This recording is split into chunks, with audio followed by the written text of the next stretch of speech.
where we have Professor Dilip Kumar Das from the English and Foreign Languages University, Hyderabad, who would be speaking to us on refugee studies. Before I invite Dr. Das, may I formally introduce him. Dr. Dilip Kumar Das is a professor at the Department of Cultural Studies at the English and Foreign Languages University, Hyderabad. His areas of interest include cultural studies and body studies, as well as the cultural representation of illness.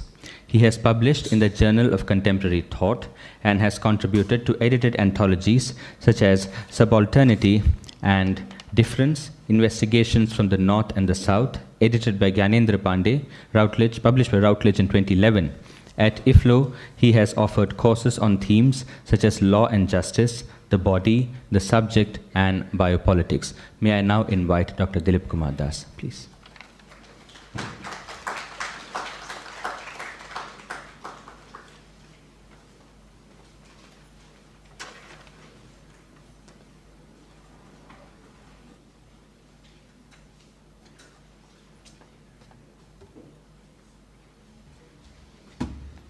Thank you very much. Wish you all a good afternoon. And let me first thank my friends, Professor Pramod Nair and Professor Anna Kurian, who have been kind enough to invite me. And I often come to EFLU because of them. And so thanks for giving me this opportunity to talk about something that's not really my area of research, but something that students of mine like Elizabeth and Deepshika, who are here, compelled me to read, because their work was on refugee thing. And so I kind of had no other way out. I'll be actually talking about this, something very, very simple. Primarily, I'll be looking at a narrative called Blood Island. And in order to understand the experience of the refugee in Blood Island, I'll be using certain conceptual paradigms, certain concepts that I've taken from some of the more influential essays in refugee studies. So these concepts form a kind of set of tools. And they also happen to be, some of the major frameworks for understanding conditions of refuge. The book Blood Island by a journalist, Deep Haldar, is about East Pakistani and Bengali Hindus who were compelled to leave East Pakistan because of communal riots and came to India, but their experience in India was horrible. What happened to these refugees in 1979? In the early months of 1979, was perhaps a little less in quantity, but not less in degree than the violence of the partition. In a couple of months in 1979, out of 40,000 people who had settled in an island in the Sundarbans, an estimated 5,000 to 10,000 were massacred, women raped and thrown into the waters, babies poisoned, their wells poisoned. Yet the refugees fought. They tried to resist. Eventually, they lost, which is always the story of refuge. They lost, and in May 1979, the government of West Bengal, the left front government of West Bengal, a government committed ideologically to the protection of human rights, announced in assembly that the island of Morijhapi has been finally cleared of all refugees. We'll be looking at this story as told by the refugees themselves, the survivors themselves. Deep Haldar himself came from East Pakistan descent, or East Bengali, though his grandparents had moved long before, the first Bengal partition of 1905. Bengal was actually partitioned into West Bengal and East Bengal during colonial rule. And in 1910, when the experiment failed, it was reunited and again partitioned into East Pakistan and India in 1947. So Deep Haldar's grandfather moved in that first partition. He still had his roots in East Bengal, and as many people in Bengal, many people in West Bengal now have. They're called East Bengalis, or they're called Bangals. The West Bengalis are Gotis, and you find a tremendous cultural difference in terms of food, in terms of language, tremendous cultural differences between them. And also, to some extent, animosities. So, this Bengal, Deep Haldar, had not heard about Maurice Chapi. He was working in the newsroom when one of his colleagues, who came in the 1947, post-47 partition, mentioned Maurice Chapi, and he said, "What's that?" He said, "It's a remote island in the Sundarbans, swampy." And this is what happened. That caught his imagination, so he started researching on this. And then he went and met some of these survivors who had settled in and around Kolkata. They had set up a small kind of colony called Pather Sesh, the end of the road. And so Haldar went there and talked to them. The book is written out of these conversations. He also has other voices, the various journalists who helped them, the social activists who helped them. And there's one Left-Front minister, former minister, who tries to defend the Left-Front government and says, "We really don't know how many died. The government figures are less than 10. About 8 or 9 people only died by an accident, collision of boats." The Left-Front never admitted to that. Mamata Banerjee had promised an investigation, but she seems to have forgotten all about it. She has better things to do. So, the Maurice Chapi story remained somewhere in the sidelines. I remember when I was doing my master's, I was in final year, 1979, this was there in the papers, not Bengali papers, not the Statesman, because Statesman was published from Calcutta, but Hindu and Times of India carried stories of Maurice Chapi. And we were kind of shocked. After that, nothing happened. I'd completely forgotten. When I was actually looking for something on Kindle Unlimited, something to read, when suddenly I saw this Blood Island, the oral history of Maurice Chapi. And I got interested and I read this book. I think it's a fascinating book. It's a book that calls all of us to read it. It's not fiction. It's real. Told in the voice of the refugees. Sometimes, of course, Deep Haldar reports, and of course, he's translated. So it's not that Deep Haldar is not present at all there. But then Deep Haldar himself had a refugee history.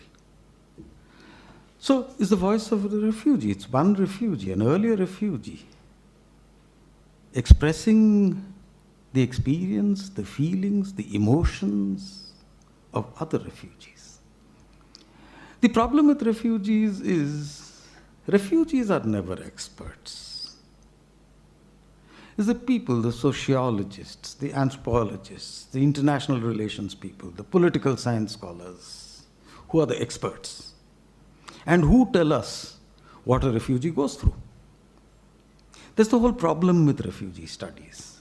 When I started reading refugee studies, I saw there was a kind of terrible disconnect with whatever I had read about refugees and narratives. There's a terrible disconnect.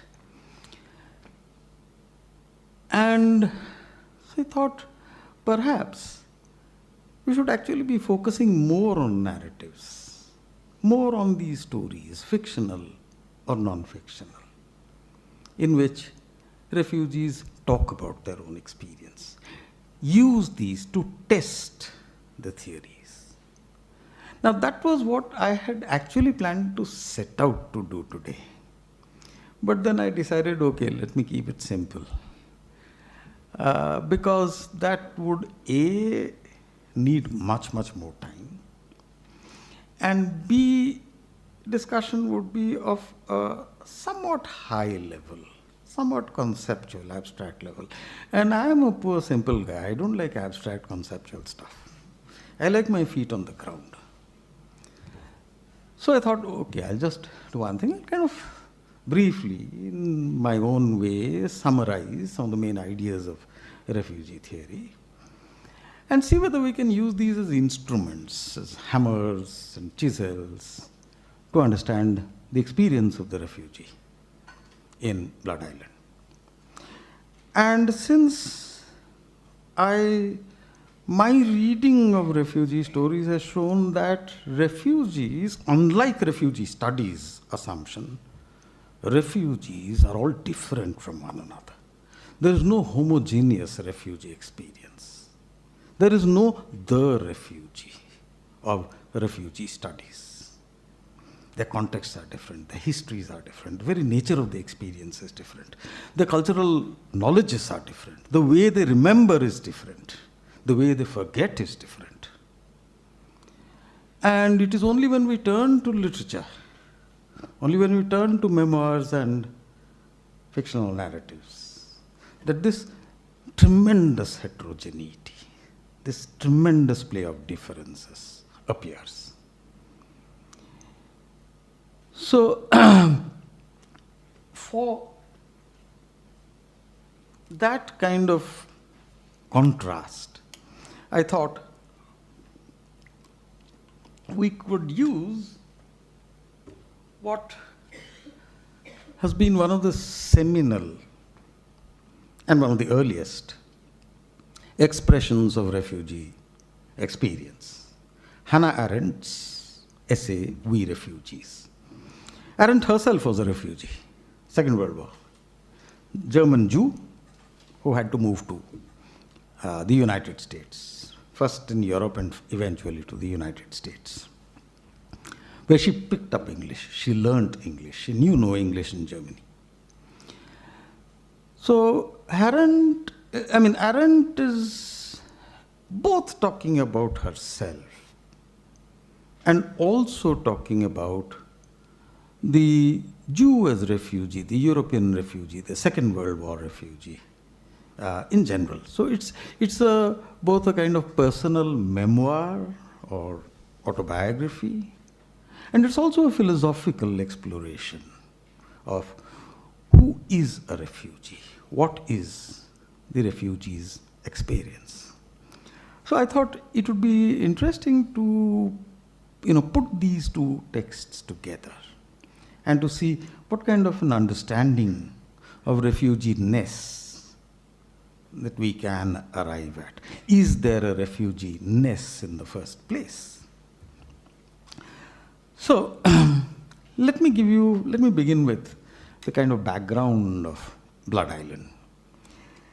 In 1978, about 10,000 East Pakistani Hindu refugees moved from the dry, hilly terrain of Dandakaranya, which is an area of erstwhile Orissa, Madhya Pradesh, Andhra Pradesh, currently Telangana, and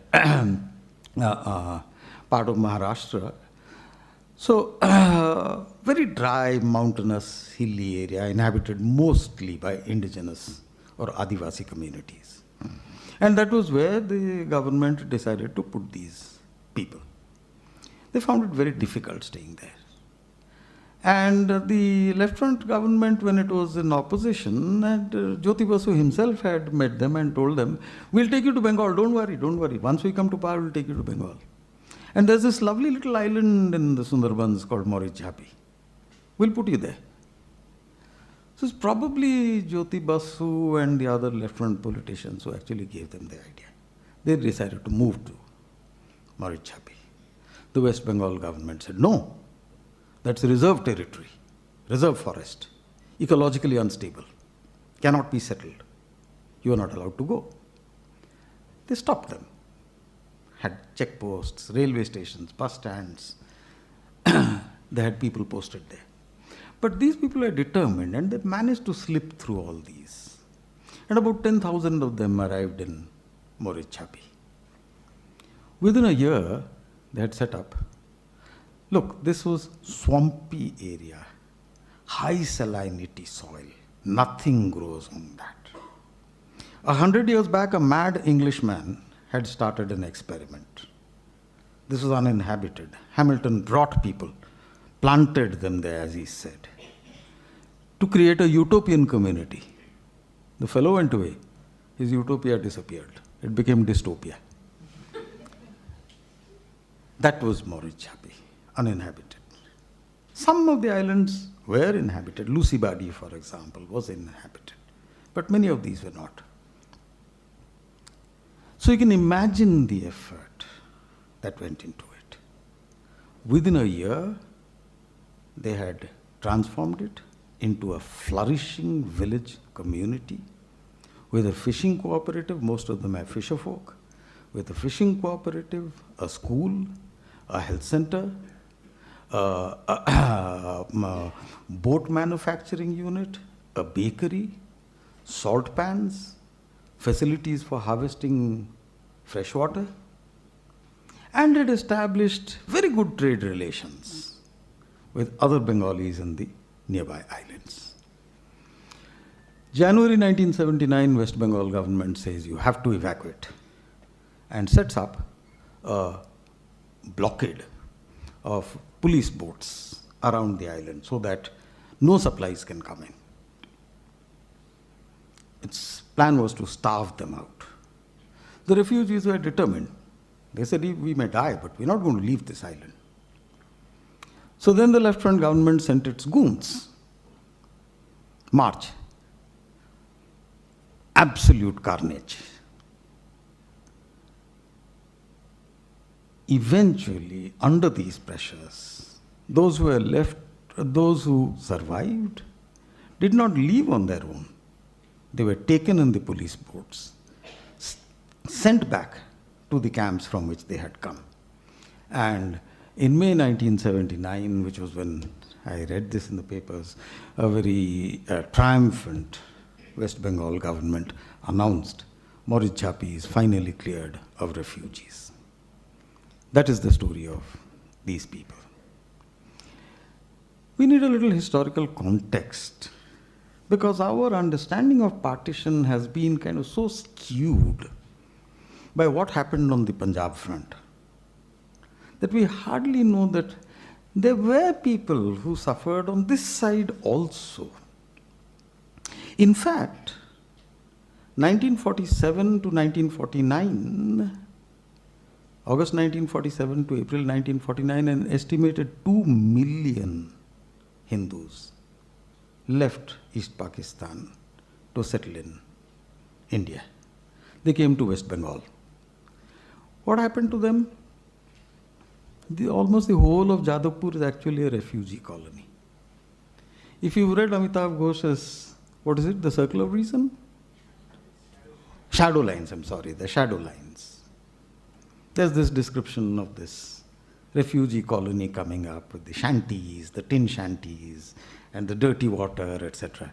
And this very, very Bhadralok part of Kolkata becomes Jadavpur. Many of them actually illegally occupied, squatters. The Congress government actually at that time, there was also Congress government at the center, and they had decided on a refugee resettlement policy which is founded on the paradigm of dispersion. See, the refugee resettlement agencies, the UNHCR was not yet formed. The United Nations High Commission for Refugees was formed in 1950. But refugee resettlement had already become an issue after the Second World War. So one of the policies that had become quite influential was that if the country, the host country, has plenty of land, then there's no problem. But if the host country has a scarcity of land and a large population, then they should adopt a policy of dispersal. The refugees should be sent to different places so that there isn't a kind of population load in one area and therefore conflicts between the local inhabitants and the refugees over economic and other resources. So that was a very rational policy, very reasonable policy that was followed, India being a highly populated country. Dandakaranya was one of the places because Dandakaranya had very, very scanty population. They were sent off to other places, like places in the northeast, places in Orissa, in the Andaman and Nicobar Islands. But not these 2 million. These 2 million stayed in Kolkata, in and around Kolkata. Why? The Congress government had actually decided to disperse them and had drawn up plans accordingly. But there was massive protest from these people. How did they protest? What was the channel of protest? These were all upper caste, mostly Brahmin, land-owning elite. They had connections, political connections in Kolkata. They had immense amount of cultural capital. They were all educated people. Some of these actually became the major cultural producers of West Bengal. West Bengal's culture owes heavily to the cultural producers of East Bengal. Dhaka was a major center of cultural production. So these are filmmakers, writers, most of them Bangals. These refugees were all Bangals, but if you look at the West Bengal intellectuals, many of them are Bangals. So it was very easy for them. They already had a lot of money, they had a lot of clout. So if with clout and with money I come and grab this place, the government is going to think 10 times before it tries to oust me from there. And backing them was the left front, which was in opposition. Plus, who were the people in the government of West Bengal? They were all upper caste class elites, mostly Brahmins, what are called the Bengali Bhadraloks. These were also Bhadraloks. So you can see why they didn't have a problem. Eventually, the Congress government regularized their illegal holdings. Okay, and they came on the rolls. The next wave, more than 1 million, came in 1950 and after. After there were communal riots in different parts of East Pakistan. Who were these people? They were poor farmers and fisher folk and artisans, potters, carpenters, who had no cultural capital, no connections whatsoever, no money, had to depend on government dole. And moreover, they were Namasudras, lower caste, many of them untouchable. So you see, what really drove that very rational policy of dispersal of populations was not reason. It was caste, class, prejudice. The Bhadralok politicians were not sympathetic. And this is very clear in some of the discussions that I have read, which have been recorded between these left front politicians and these people who were placed in Dandakaranya, in Mana camp and other camps in Dandakaranya, where the left front politicians told them, we'll take you back to Bengal, don't worry. We understand the situation because these Congress people are crooks. They are crooks. They're taking advantage of you people. Don't worry, once we come back to power, you will see what we'll do. They played politics. They wanted to come back to power. They wanted their votes. And they got their votes. 1977, first left front government formed West Bengal with Jyoti Basu as the chief minister. They turned volte-face. Now the story was different. They said, look, we didn't tell you that we'll take you to Morijjapi. We'll find some places for you in West Bengal, but not Kolkata, not 24 Parganas. We'll see somewhere we'll try to put you. But there's so many people in West Bengal. And they said, Morijjapi is out of bounds, reserve forest. These people waited and then finally realized that they're not going to get any help from the left front. They decided to move. So, what was it with the left front that really created the issue? One was caste class prejudice. They were not sympathetic to these Namasutras. And that is what the history of the Bengali resettlement that I have read assumes. And the first quotation is from Ross Malik, a historian, Journal of South Asian Studies. While the upper caste squatters, point number 2, while the upper caste squatters were getting their colonies legalized and services provided, the untouchables became exiled to other states where they faced hostile populations, the local Adivasis. But I think more important than that, and that's what's also frequently mentioned by these people in Blood Island, the more important than that was basically a conflict of egos. That these people's determination to go against the West Bengal government or to go to Morijjapi despite the West Bengal government's orders was what angered Jyoti Basu and several others. After all, these low caste people, how can they think like this? They will not be allowed, they'll be taught a lesson. Now, let's see what insights we can gain about this from refugee studies. The problem of refuge actually comes to international attention, though refugees have been there for ages, wherever there has been persecution of human beings. It came to the attention of the world primarily after Second World War, which threw up something like 65 million homeless people, forcibly displaced. And initially these refugees were seen as a problem, as a military problem. They posed great security risk. And so it was the Department of Defense that was in charge of these people, finding them, preparing roles, etc., keeping tabs on them, etc.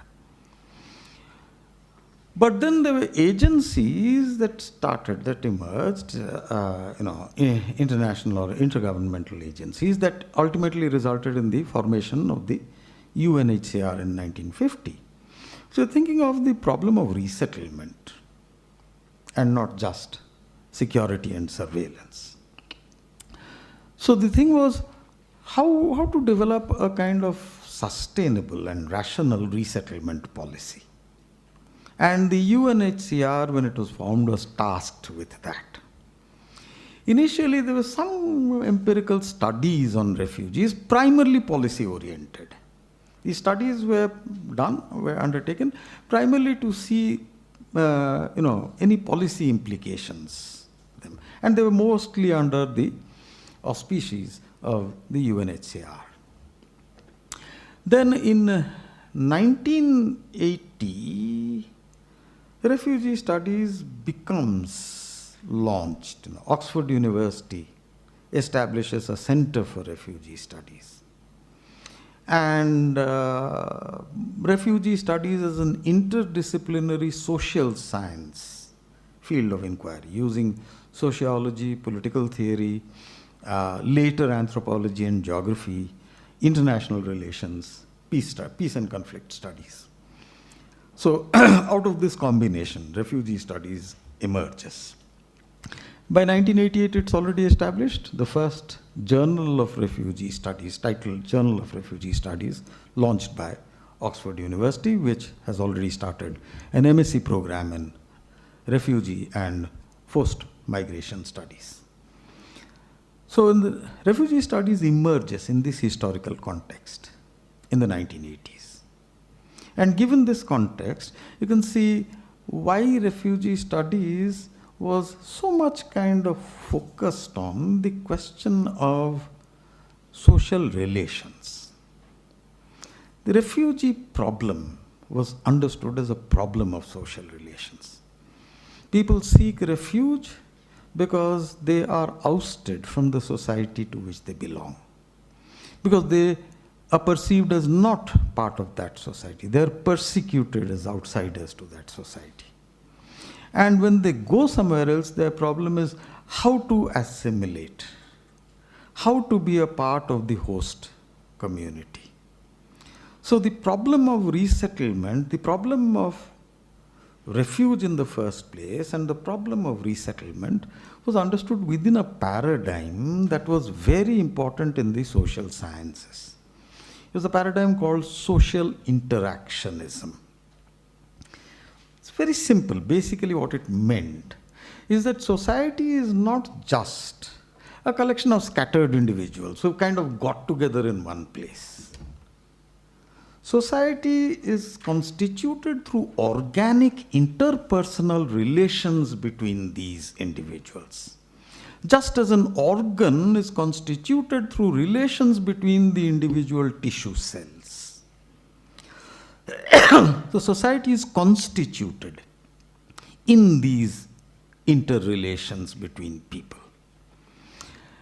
And it's not just society, but people who perceive themselves as members of society, not just in terms of who they are internally, but in terms of how others see them as to who they are.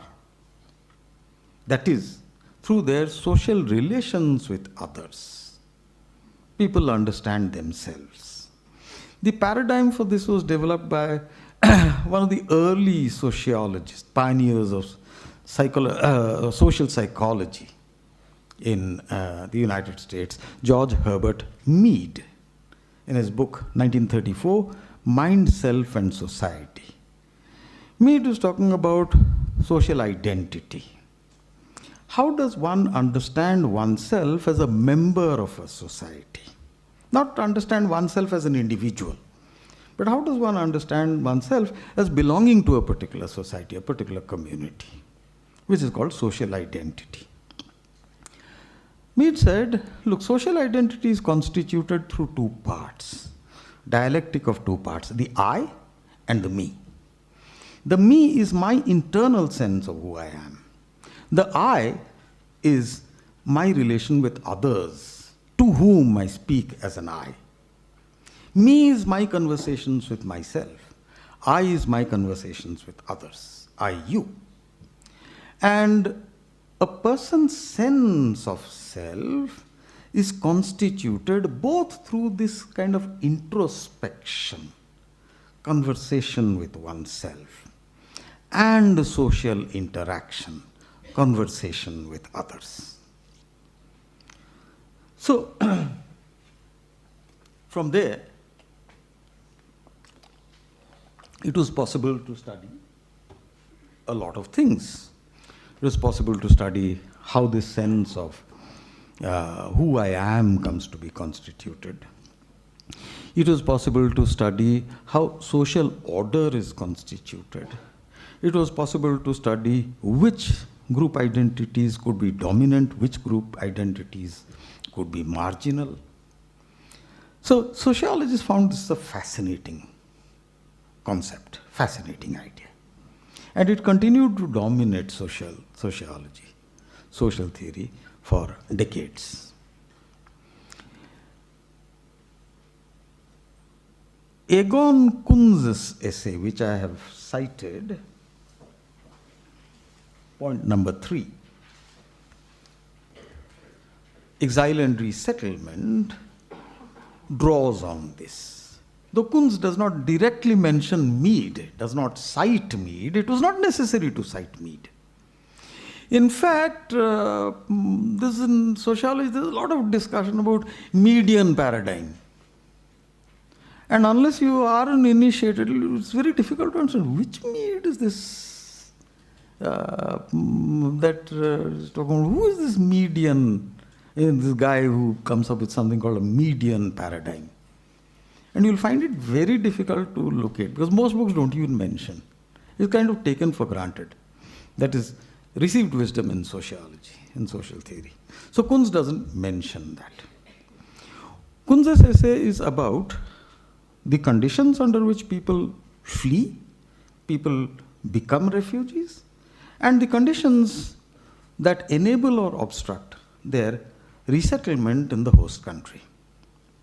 So it's looking at two paradigms. Kunz's essay was the first attempt to theorize the conditions of refuge. So Kunz says, primarily there are 3 kinds of people who leave. One are what he calls the majority identified.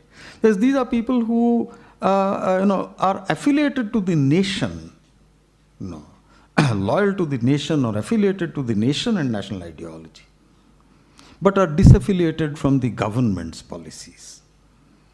He calls them majority identified because they identify with the majority. The second category, which is most often the condition, is what he calls events alienated. That is, people who have been persecuted on religious, ethnic, or political grounds. And therefore, staying on in that country is a threat, at great risk of life. They constitute the bulk of the majority, refugees. Like, obviously, his example was the Second World War Jews. And they are the ones who quit. Third category he calls the exiles. These exiles are basically individuals disaffiliated with national ideology and dominant ideological groups. And they seek to go. There's no compulsion on them. They're like voluntary migrants. They want exile, so they go somewhere because they don't like this place. Then Egon Kunz takes up the other side of the story. What happens when people reach the host country? Some of them are able to settle, some of them are not able to settle, conflicts, etc. So he says that that's basically what matters here is a cultural compatibility. That is language, food, social norms, etc. If they come to a host country that is culturally compatible, resettlement is easy. If it's not culturally compatible, then there may be problems. Then B, he says, the policies of the host country. That is, population policies. Is the host country willing to take people? Or does it have so many people that it cannot take anymore? Third, he says, is the values and the beliefs of the local population. Social interaction. Social interaction to begin with, social interaction to end with. It's basically talking about who is a refugee. Kunz's essay, I read Kunz's essay as fundamentally an attempt to understand who is a refugee and what does the condition of refuge mean. Now, something curious that I really found surprising about the essay, but perhaps because I was reading it much, much later, much after Kunz wrote it in 1981. He's talking about displacement of people. There's not a single mention of the word place. How can you talk about displacement without place? Displacement means forced to move from one place to another. There must be some kind of an attachment to place that would require a force to make me move there. There must be some kind of an attachment to the place I stay in. that would require force to make me go there. Either economic force, poverty, or physical force, or political force, some kind of force. Otherwise, I'd be happy to stay where I am. I'd be happy to stay in Orissa. Why did I come to Hyderabad, Telangana? This is not my place. So, surprising. Why was it? Social interactionism. Social interactionism acted as a kind of blinker. Throughout 1980s, I take Kunz's essay as kind of representative, or perhaps if I call this a disease, symptomatic. It's a kind of disease, it's a kind of blindness, a kind of myopia, inability to see how place figures in displacement. And Kunz's myopia is understandable. 1990s, the paradigm shifts. What happens in the 1990s? See, to the end of the 1980s, we have a very new kind of thinking emerging in the social sciences. What's called the spatial turn. Two very important works were translated into English. One was a lecture, a talk that Michel Foucault gave in 1967 to a society of geographers called Of Other Places, Utopias and Heterotopias. This was translated in 1984 into English. The other was a book that I'll mention later. The French philosopher, Marxist philosopher and social thinker, Henri Lefebvre, Henri, Henri Lefebvre's book, The Production of Space, which Lefebvre published in French in 1974, was translated into English in 1991, which led to a lot of interest in this question of space. Foucault begins his essay of Other Spaces with a very, very important insight. He says that the 19th and the first half of the 20th century were the eras of time. You have the great historians, Marx, Toynbee. You have philosophical history, Bergson, Henri Bergson. This was the era of history. It says our era is the era of space. Space would be the center of all our anxieties. And that was quite prescient in the 1960s, long before multinational or global capital came. And space did become the structuring paradigm of societies. So, 1990s is a lot of very important work done by people like Edward Soja, whose book Postmodern Geographies and the Third Space were important contributions to studies of social study of spaces. People like John Berger, Marshall Berman, who wrote about space and society. Basically, these were looking at space not as geographers, though they had training in geography, but as social space. We'll come to the concept of social space a little later. So this, what was called spatial turn, therefore kind of gave a very new focus to refugee studies.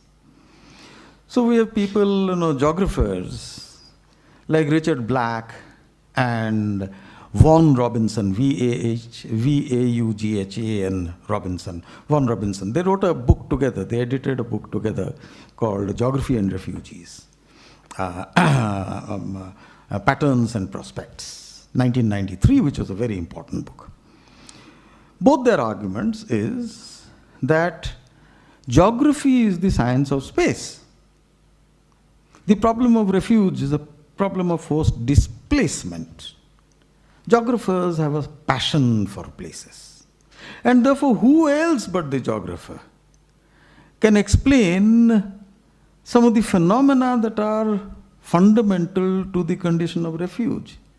Why is it that some people seek refuge while many others do not? Why is it that some refugees come back to their home countries while others do not. These are not simply matters of social interaction. They are also matters of society and place. That set off Geography and Refugee, edited by Black and Robinson, was, to my knowledge, the launching moment of what came to be called Geography of Displacement. There had been actually work on Geography of Displacement. Migration studies had begun by the 70s. And in fact, the refugee was inserted into the diasporic and the voluntary migrant as a special category. Refugee studies, when it emerged later, led to this geographies of forced displacement. The term geography of displacement is very broad. It would include diasporic, for example, voluntary migrants. And clearly there's a distinction between the migration of the refugee and the migration of the diasporic. And to capture this, therefore, there emerged this new kind of inquiry into geographies of forced displacement. And I've mentioned some of the people, some of the important figures there. Lisa Malky and Doreen Massey and Catherine Brun, Mariana Ortega. I'll briefly discuss their concepts. I go on till 12, that will be just an hour. Yeah, and then we can have 15 minutes. So, Malky's, you see, they were basically what emerged here was two paradigms, two linked but kind of mutually opposed paradigms. One paradigm was essentialist. It assumed that people are rooted in their places, or what was called place attachment or place rootedness. That is, the place of my belonging is an essential part of my identity. Place as an essence. That place remains unchanging, static. So Orissa for me is my root. That's where I am rooted. Hyderabad I'm just traveling through, but my roots lie there. So that assumption was one paradigm. The other paradigm was, no. People are not rooted in their places. That's bullshit. People are essentially nomadic, from Greek nomos, wandering, roving. People are spatially mobile subjectivities. And obviously you can understand where this argument comes from. Multinational flow of capital and people. Migrations on a large scale in the turn of the century. But these are voluntary migrations. These are journeys undertaken by choice. And the whole point about the voluntary migrant, a point that most of this work in this paradigm misses, is that the voluntary migrant can always come back to the place of origin. So many Indians staying in America come back every day to India. They're even called NRIs, non-resident Indians. The roots are here. The refugee cannot. The refugee cannot. I have a theory about the refugee that I express as a paradox. The refugee is the one who lives in a place to which he cannot belong, who belongs to a place where he cannot live, where he can no longer live. So we need to make a distinction between the voluntary migrant, the diasporic, and the refugee. The contexts are very different. Anyway, this nomadic subjectivity paradigm emerges, and the argument is that refugees do. Well, that's right, that's true. Refugees do find their roots elsewhere. Refugees do settle down. They do, assume new locations and are happy and well settled. Look at all those Bangals in West Bengal. They're happy. They're almost not Bangals. They're almost Gotis. They wouldn't tell you easily that they're Bangals until they see, okay, this guy likes Bangals more than Gotis, because Oriya food and Bengali food is pretty similar. So, what about them? Nomadic, absolutely. No place rootedness. They don't even remember their villages back in Bangladesh. I know personally, I know quite a few of them. There's one living in my township, a good friend of mine, who's basically Bengal. After all these years, when he was at the age of 60, he suddenly remembered his village and went to his village in Bangladesh and said, it's a strange place. Didn't like it at all. Nomadic. It makes sense. But the problem is when we try to generalize. Social science as science must generalize. That's a part of that's an epistemological necessity for the sciences. The function of the sciences is to produce laws, patterns, general patterns. The functions of the humanities, very different. To understand meaning. How is meaning produced? And it is at the level of meaning that these heterogeneities, these multiplicities manifest themselves. That's why we turn to Blood Island. That's why we turn to the Hungry Tide. Because they are all about meaning, they are not about laws. So that was the whole problem with these two paradigms. The truth was somewhere in between. So there comes along a little later this person called Catherine Brunn, who writes an essay on people and places in refugee theory. And she works on internally displaced Muslims in Sri Lanka. These are Muslims from the northern province who have been displaced because of LTT, civil war activities there, and they have been resettled in a place called Puttalam. They buy property in Puttalam, they live in the resettlement villages, but they always talk about their northern provinces. Their identities are with the northern provinces. They say we are basically northern Muslims. So she works with them and says, look, we have to have some kind of a place for that place rootedness, some kind of a space for that place rootedness, because that's what the refugees tell. They themselves say that they are rooted in their homelands. And so both this and that are necessary. But there's a problem. She's a refugee studies scholar. You come up with bunkum like this, nobody's going to buy it because they want a policy. Place rootedness is not going to give the UNHCR a damn policy. They want nomadic so that they can be resettled. So Brunn rectifies it. She says, she ends with this. She says, actually these northern Muslims, it's a tactical thing. Because basically they want the support of their political leaders back home. That's going to help them negotiate. That's going to help them gain power. So they have their connections there. They don't want to give up their connections there and become people of Puttalam. But then she tells us another thing which I have cited there.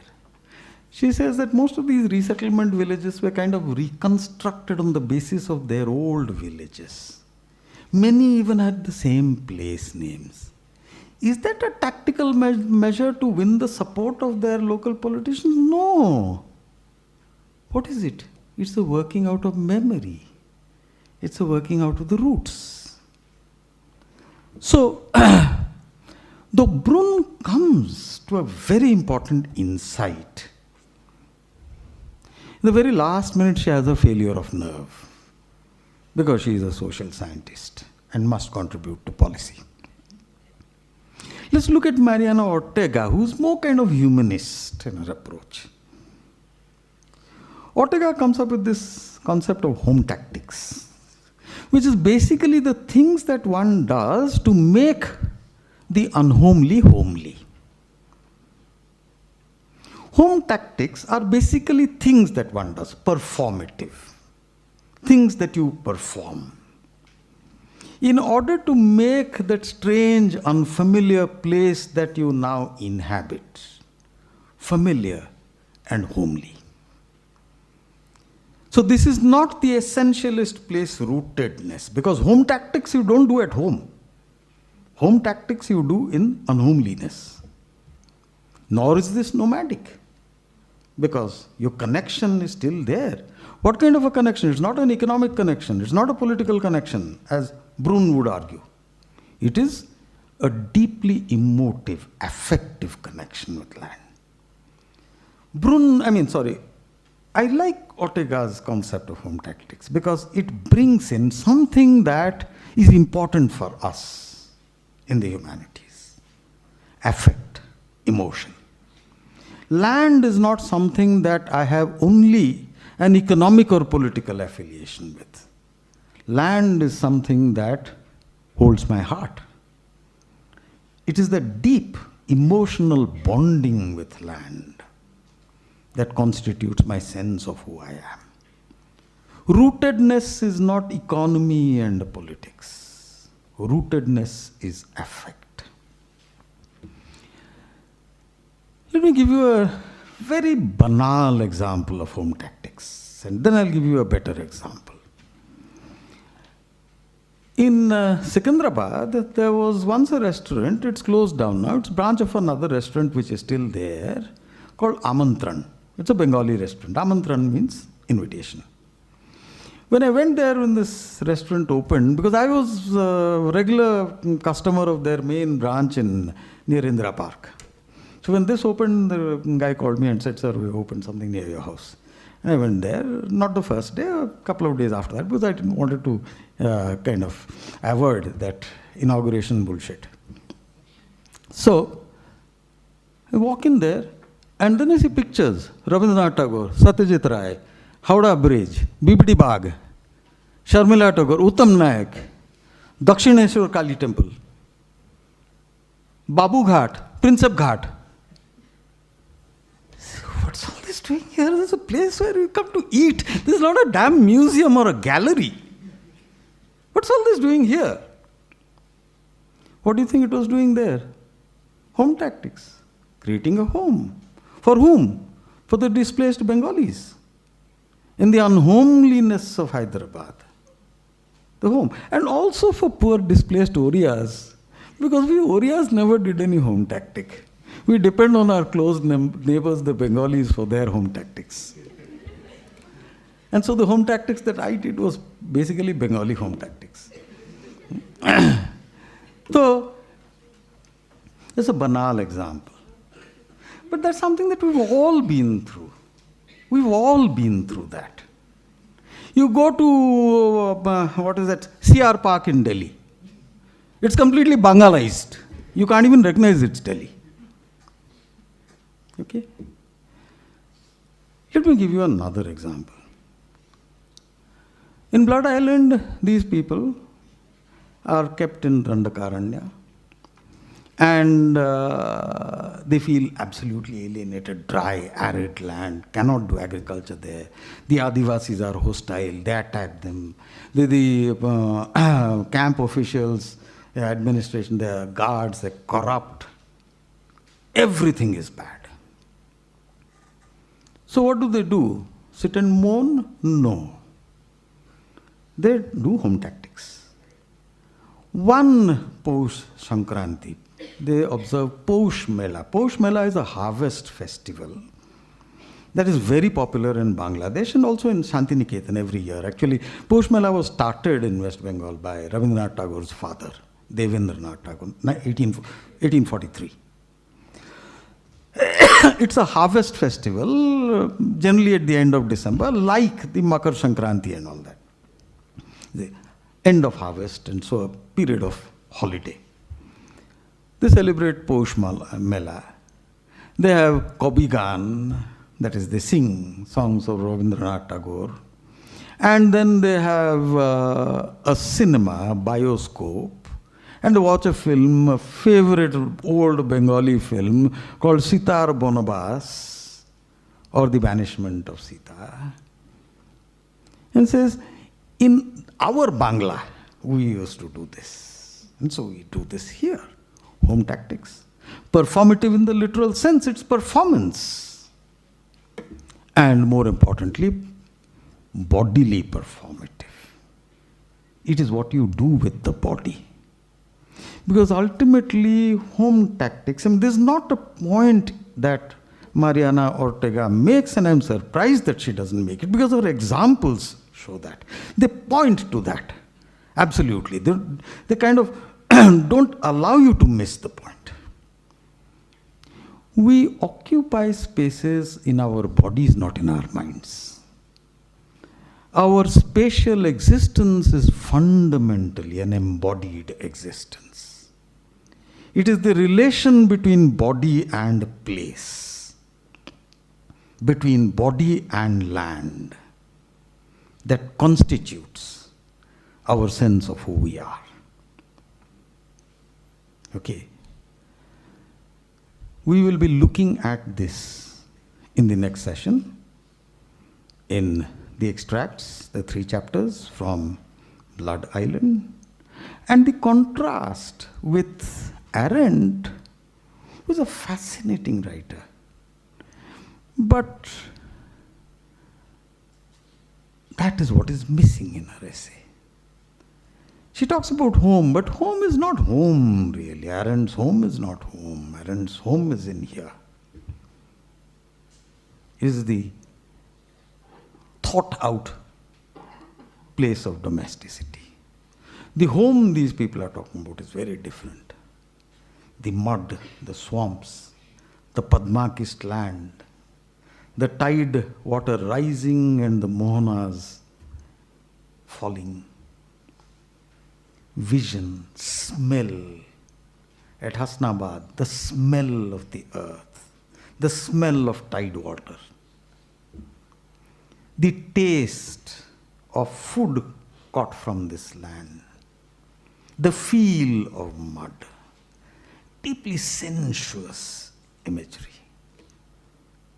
So when Arendt talks about rootlessness, we understand what she means by roots is more symbolic. When these people talk about rootlessness, one of them says, who are we? We are the Bastuhara. Bastu, Ud Bastu, which is the Bengali for refugee. Ud, basically meaning uprooted from. So when these people say uprooted, their roots are literal roots, the roots in the soil. So very different understandings of the rootlessness of the refugee.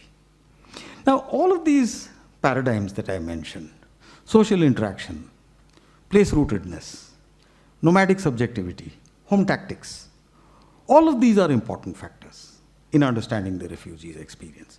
The problem with refugee studies is that for methodological and theoretical reasons, it privileges one factor over the others.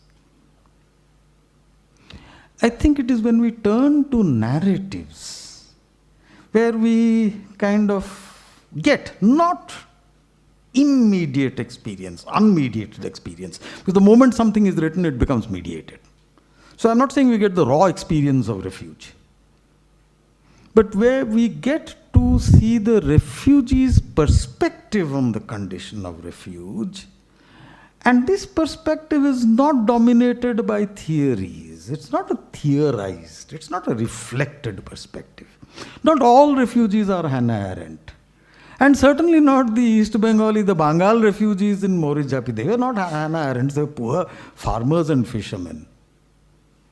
So they don't reflect on the condition of refuge. The reflection is what we do in bringing out how they talk about this experience. I think that would provide a necessary corrective to the different emphases in the social theory of refugee studies. Not that the social theory is wrong, because as you will see from what I'm trying to do, I'm drawing on these concepts. I'm using social theory. So it cannot be invalid. They are my toolbox to carry out this task here. It's not a rejection of social theory.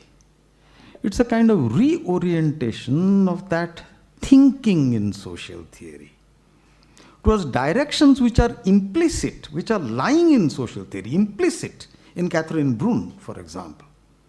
Affective relation to land is a point that is there. But perforce, because of the objectivism of social science, perforce, she has to ignore it. So, using the humanities as a kind of leverage to open up insights in social theories. And why do we need to do this? Not as an academic exercise, as a way of understanding, developing an ethical understanding of an issue that is not going to go away from us. Refugees will be produced, will continue to be produced till as long as humanity is around. Okay, we'll meet again in the next session. Do you have any? Yeah, yeah. Huh? Is it okay if you have questions in the next session? I'll need this much time for the next session also. Okay, sure. They can combine their questions so that we can have lunch. Oh, you mean after the After. session? Yeah, sure. Yeah, the next session we'll get more time. Yeah, there's. They can reserve their questions for the next. Yeah, yeah, sure, sure. Thank you so much, Dr. Das, and we hope the audience will need some time to think over the lecture, and you can reserve your questions for the next session.